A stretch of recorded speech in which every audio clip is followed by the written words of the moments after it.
Hey everybody, it's Trick Connor. Welcome back to more Splatoon 2. Last time we went over the final of the 4 rank modes into tower control and also went over the blah blobber. Today, we're jumping right in. Ooh, I hate playing the couldn't you tell? Okay, getting all those. It's at least designed around the hero charger. I didn't even see what this level was called, but I know that it's based around the Octocopters. I've seen those before. And I'll break that one. No sense breaking the other one. I just gotta be careful with that. It's gonna be so slow and tedious and bad because I'm not good with this weapon type. Bam, boom, bam, just like that.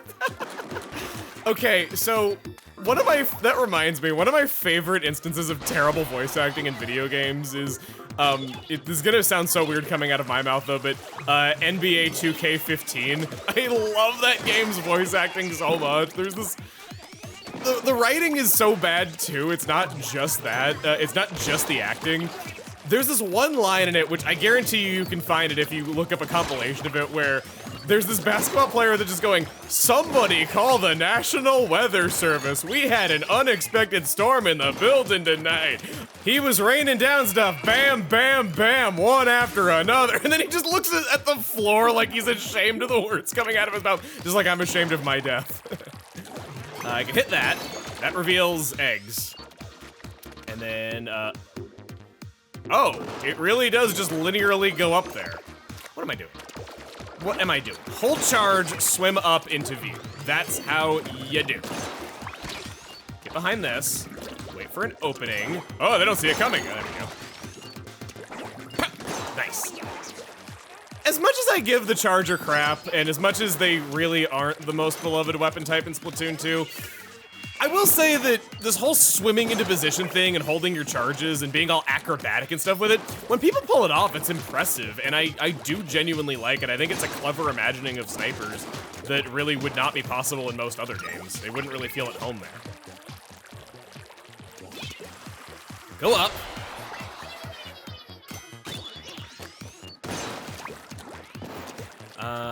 Where? Oh, I almost went off the side there. I've been doing that a lot lately where I don't realize how much momentum is in my jellies and I just kind of go off the side. Hit that. Nope.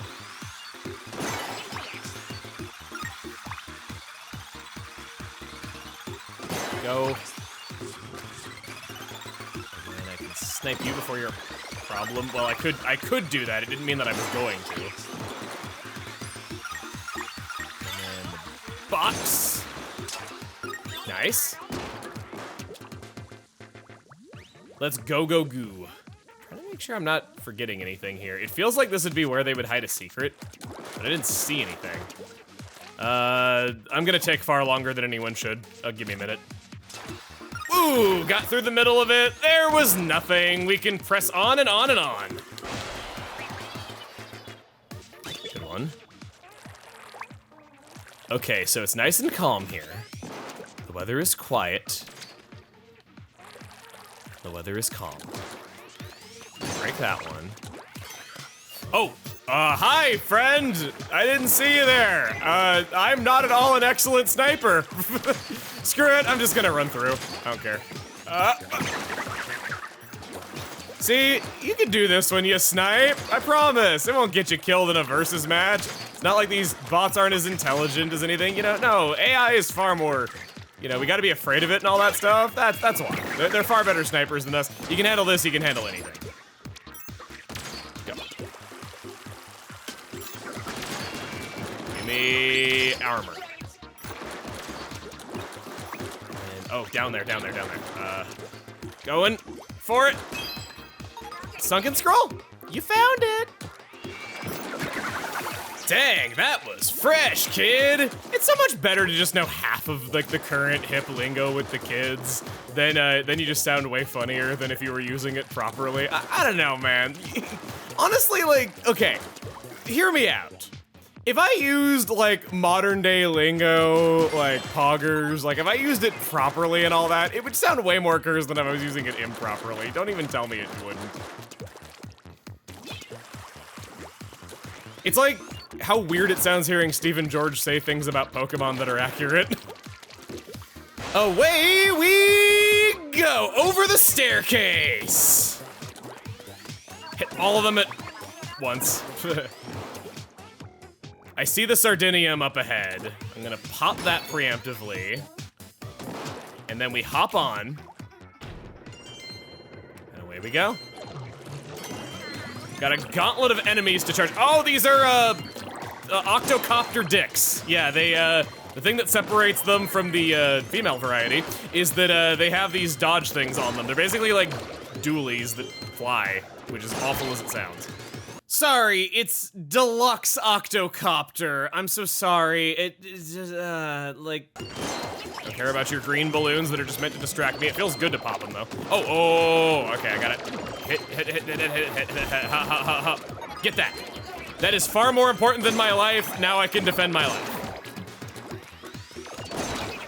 Got you. And I'll grab this in the meanwhile.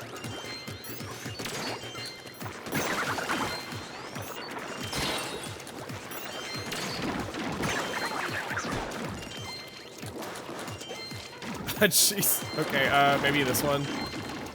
Yeah, probably this one. Yes, that one. Snipe the sprinkler. Aw, is the right over? It's actually just starting to have fun. This is a pretty good one. As much as I was dreading it, seeing what weapon I was gonna be playing. And I'm not just saying that because I don't have to play it again to get the collectibles, which would have been the ultimate punishment for someone who doesn't like playing chargers.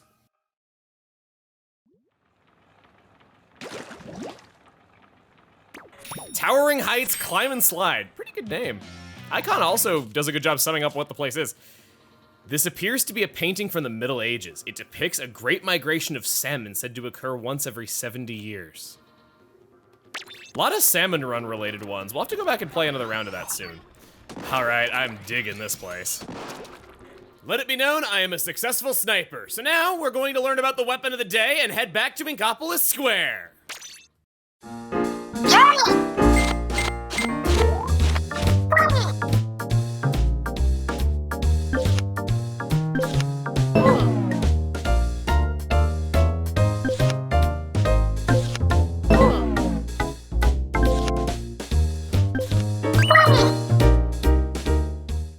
Classic weapon class reimagined. The Dualie Squelchers. These are the longest range dualies in Inkopolis, and compared to the Splat dualies, they dodge roll faster. These overall are even more mobile than the Splat dualies since they even belong to the middle weight class. I wanted to open with this because usually reach is paired with being stiff, and that's the most defining characteristic of this one. They aren't. The Dualie Squelchers also have a unique movement option that no other weapon has. If it jumps after a dodge roll, it's able to keep its perfect accuracy while still moving slightly. Additionally, being dualies, it's rapid fire and is pretty capable at covering the ground. Now let's get into flaws, because boy, it's got some big ones to justify all that goodness.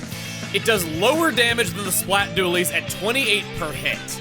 You won't be finishing off anybody with one bullet when shooting at a downward angle. This can easily get damage fall off that gets into 5-hit territory.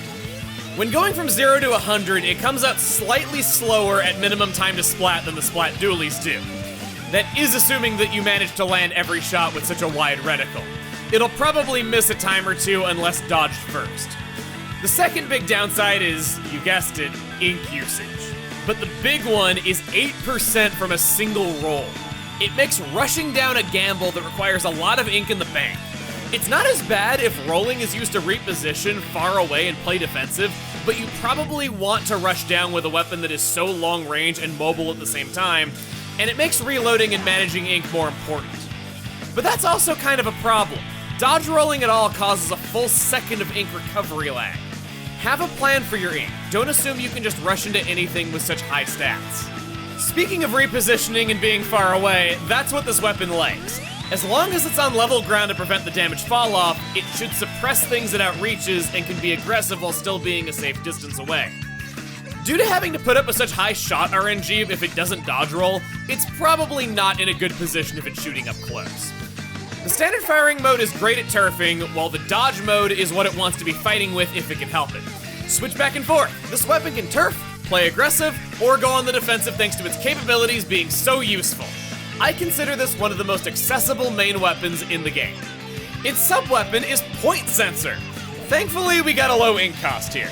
Due to fighting at mid to long range and not wanting to be caught at close range, use this to see if someone's there before moving into the unknown.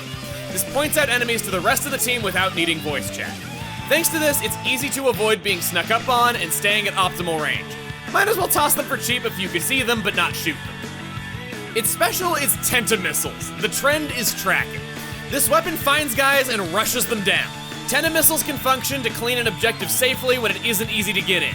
Its special is 190 points and it's good at turfing, so it'll have access to this fairly often. You can use the Tentamissiles to track enemies and pop point sensors on them from far away to point out where they are to the whole team. It's a surprisingly effective suppression tool and a good use of the free reload if you can't shoot anybody. As for a downside, the package has no way to attack directly other than its dual guns. So know where the snipers are and back off if they see you. Maybe give them a point sensor as a party gift. You will not beat them easily. Know when it's best to go on the defense to stay alive. With high mobility, point sensors, and Tentamissiles, this is a very reliable weapon for solo play, but has hard limits on what it can fight back against. The effective main power-up on the Dualie Squelchers is Damage Up! And this gets all the attention in the world. 3 mains and 5 subs makes it do 33.3 damage to score 3 hit kills on enemies with any damage. You don't need that much, but main power-up should be stacked. 32 or even 31 is just as good at 33 most of the time, and running a little less frees up slots for other abilities that will always help you. The guns have a lot of fall-off damage, and this amplifies that damage as well. Only one other kit, the custom Dualie Squelchers. Its sub-weapon is Splat Bomb, right away. Aggressive weapon that's fighting fit. Downside is 70% ink for 1 bomb, 8% for dodge roll number 1, 8% for dodge roll number 2, and only 14% at best left to shoot with and get away, which equates to 11 bullets. Bombing, rolling, and shooting in the same skirmish is practically guaranteed to eat a full tank, complete with ink recovery lag afterward. You're tough with that sub-weapon, but you have to win fast to keep on living. Its special weapon is Ink Storm. Due to being pretty far-reaching, it shouldn't be too bad to duck out and pop this onto any objective. Sprinkling any damage on them makes the guns able to work better and bridge the gaps to 100 damage more quickly. Besides that, it could be used to block retreats and force the short stuff to fight you. I believe this to be the fundamental weapon for learning mid-range play, and is particularly strong in splat zones and Clam blitz. It's a generally very helpful weapon to learn with. For one, it's a dualie, that's already a big plus, teaching you the capabilities of a weapon class you'll be fighting against a lot. It has even better mobility than the splat dualies while being in the upper end of mid-range guns. 2 things that make a good weapon that you won't often see together. Knowing how to use a splat bomb well opens up so many weapons to you. And the Ink Storm is a strong special that forces you to be vulnerable to use it. A lot of upper mid-range weapons are ink guzzlers, and this teaches efficient ink management too. It better, otherwise you're dead.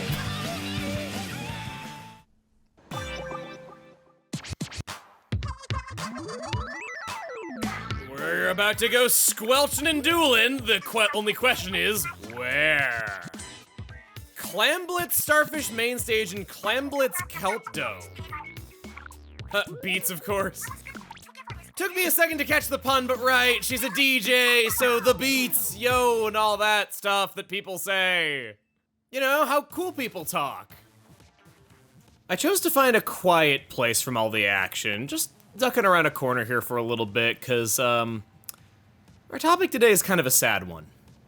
Generally, I'm here to tell you about all the cool things you can do in Inkopolis, and about all the cool reasons why you should check out this game, but today I'm gonna talk to you about what isn't in this game.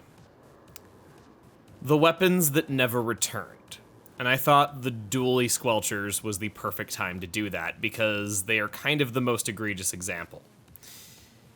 At present, the weapons that have never returned from Splatoon 1 are the Dual Squelcher and Custom Dual Squelcher, that being the only main weapon that didn't make a comeback, the Wasabi Splattershot, the Koro Koro Splat Roller, the Berry Splattershot Pro, the Refurbished Mini Splatling, the Tempered Dynamo Roller, Bento Splat Charger, Bento Splatter Scope, and the E-Liter 3K. We're playing a brave new weapon today. But at what cost? A moment of silence, please, for these fallen titans.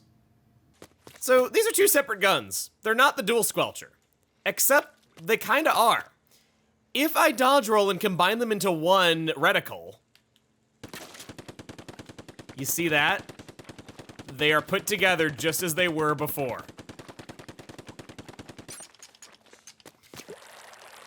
And if I were to move to break the one reticle, you can hear a click.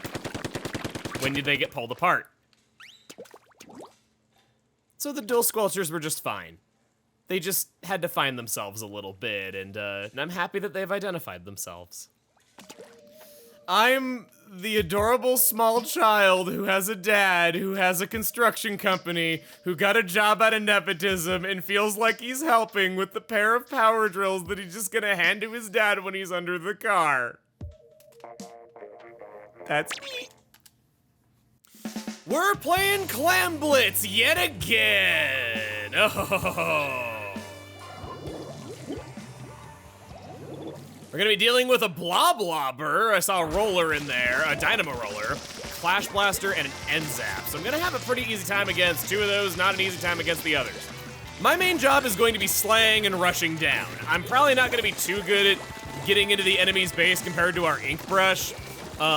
So I think I would mainly be useful for that purpose. We have a Hydra Splatling on our team, which should help me out a lot. Okay, so let's see here. Come on, oh, there we go. Only throw a bomb when you need to. I've decided to go with some Ink Saver Sub, nice. I decided to go with some Ink Saver Sub on my build to hopefully make me more consistent with using the bomb together with my shots. Gonna dodge roll over there. Oh, no. How did I miss you that many times? That's kind of the thing about the double reticles versus the single reticle, is the fact that you might get used to spray and pray, but then it kind of doesn't get used to you. You know how it be. Our power clams disappeared. Ah, no you don't. No you don't. There was no, oh yes you do. It was just over. The Clash Blaster is coming, do not play their game. A lot of people think the Clash Blaster is overpowered. I say different. I don't think that it's an overpowered weapon at all. If you don't stay close to it, it can't really do a whole lot to you. Let's pop that. Let's get something going here. Got our Power Clam. Toss that.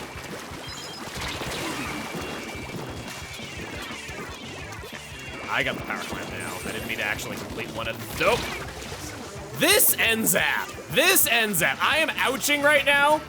Draw their attention to his position. That's a thing that you can do. I don't think I believe I've really been over that before. I'm gonna super jump in and dodge roll as soon as I land.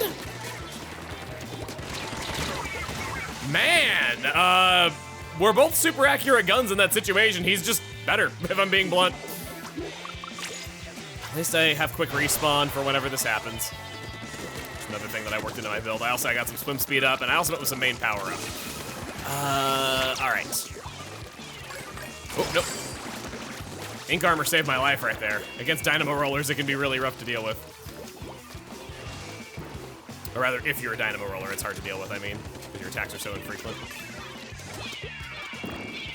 Oh, I thought I got him with the bomb. I thought she dropped down and the bomb was gonna drop right behind her without giving her any time to react. That's what I was expecting. Unfortunately, it wasn't so. Their N-Zap has got the Power Clam, and they're dead. No, not the N-Zap. All right. So another thing about the Dual Squelcher that I want to bring up is the fact that my information on this could be dated just due to the fact that I haven't talked to anybody about this in a while. But last I checked into it, the original Dual Squelcher does still exist in the files.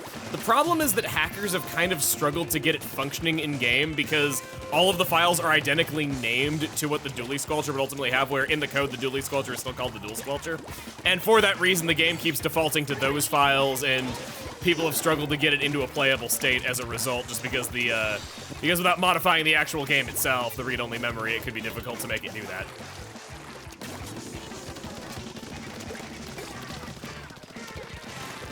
Now nope, you gotta wind up, and a pitch. There you are. Gotcha. They are pretty well down. They were respawning right there, I think. Let's go for it. Gotcha. We got the points, that's the important part. We have a minute left on the timer. That gives us a nice cushion. And here I was worried we were gonna have the same thing happen again, where like that other game that I had that I told you about, where it went on for 10 minutes, not anybody scoring a point. Oh, there's the Clash Blaster. Yeah, because I was in his range, I wasn't able to really do much. Leo, that's a cool name. They have 2 power clams. I'm gonna go on the defensive right here because we're in the lead. I see one person's claimed it. Nope, not today. Not you. He missed! He missed! Ha! NZAP ain't so perfect now! I got a better arm than you! I'm not a better shot than you, but you know, it's something! For all the people who care about playing Clam Blitz. You're dead. Bloblobber's over there. I got my ink armor, which is gone already. Frick. Did not mean to go that far into enemy ink.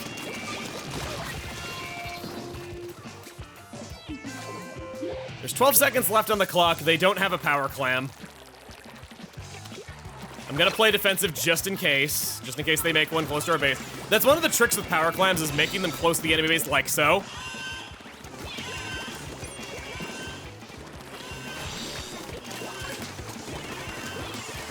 Oh no. Okay. He swam the wrong way. Good. That's gonna disappear any sec. Probably shouldn't have left it unattended, but it's fine. We worked out. I've been on an amazing winning streak today. I went into Rainmaker earlier and I went undefeated for an hour. So tossing this onto my wins for the day, after this is over, I'm gonna check my win-loss ratio in the app because I'm curious what it's like. This is not the only day where I've been winning a lot more than losing.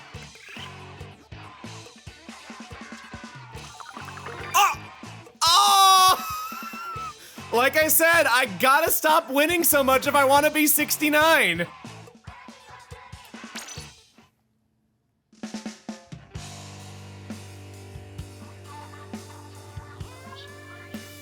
The Kelp Dome, a great big map with only really the one way into base. So this is a map where you can play goalie a lot more than you could in other ones. There's not really multiple ways of approaching the objective.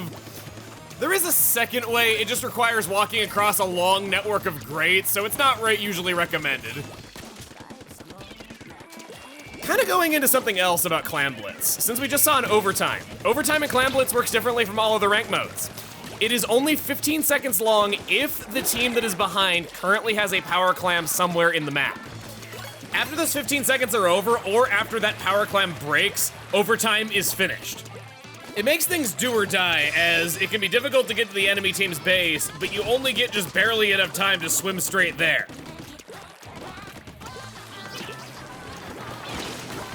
I had a power climb on my back. That was on me. However, there's kind of a negative thing about that. It sounds like it would help the other team catch up, sometimes the enemy team, I guess, and it does. Overtime lasts until the basket closes. But it's weird, because even though, yes, it sounds nice that if the basket is open, overtime is allowed to continue, if the timer runs out, which is invisible to players, by the way, remember that the power clam spins around for about a second before it actually pierces it?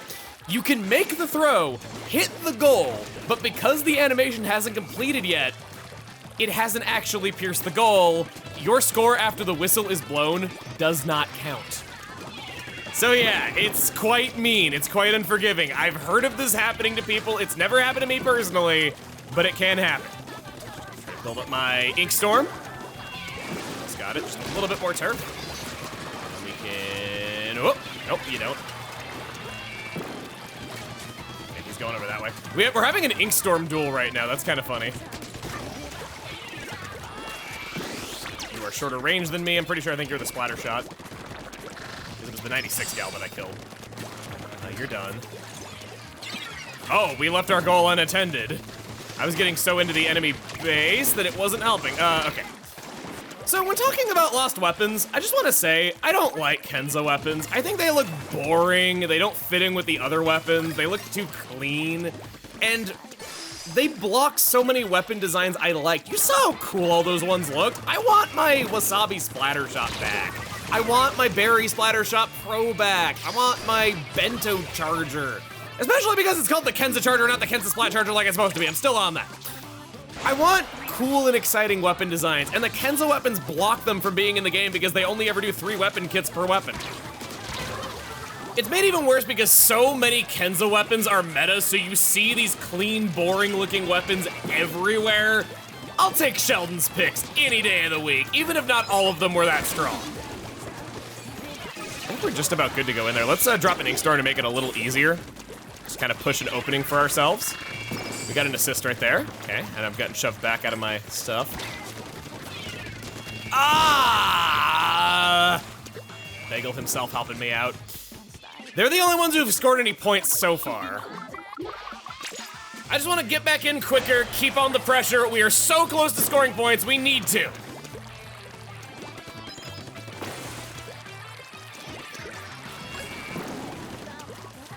I don't see any movement near our base. I'll get up to 9, so that way I can build a power climb quickly if I happen to be near the enemy base, but they're all dead. They are all dead. Oh, did I think I missed. Oh, that pedestal. If you're not on the pedestal, you will oh boy, okay, my power climb actually mattered. Dodge rolling in. Gotcha. Okay, I traded. Okay, it's fine. 51 points, excellent. And here I was worried that my winning streak was gonna come to an end.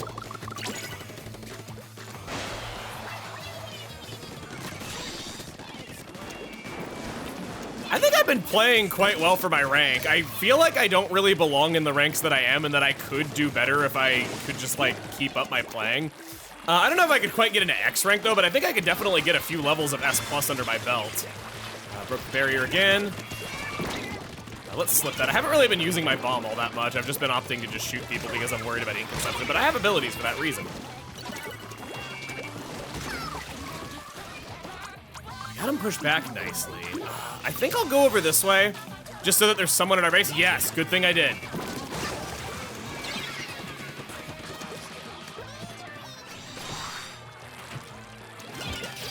Is thus being in the lead. Gotta be defensive. There it closes. Barrier back up, done.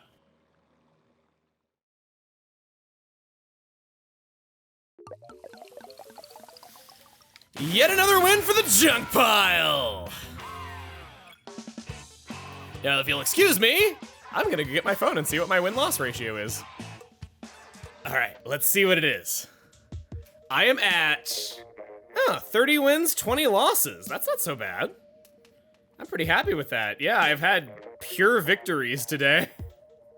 I'm definitely no 50-0, but I'll take it. Judge Judy. You got me a power clam.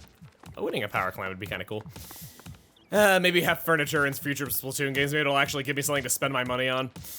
I think that's gonna be about it for this time. That's 2 matches, that's a weapon, that's a little side topic, it's progress in the story, it's a video. Next time on Splatoon 2, we're going to, oh God, we're really gonna have to play another charging weapon, and it's one that's really skill dependent. See you guys then.